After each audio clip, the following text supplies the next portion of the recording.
po, magandang hapon po. Nag-a-apply po ako sa pang-scholarship ko. Sana po matulungan niyo ako. At ang aking daddy po natanggal sa trabaho. Humihingi po kami ng tulong.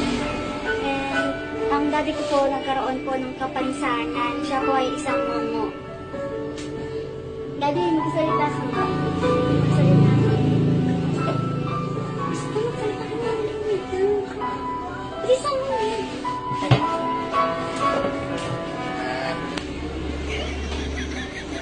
Ano po sa inyong lahat?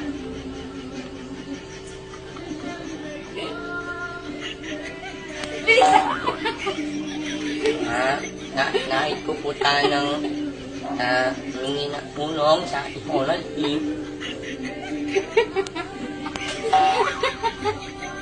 Ano po pa? Okay.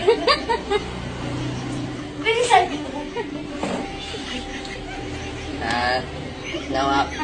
Nawa po mamigyan ang scholarship ang aking anak na manabol na baho. Ginawa pa ang pulitin.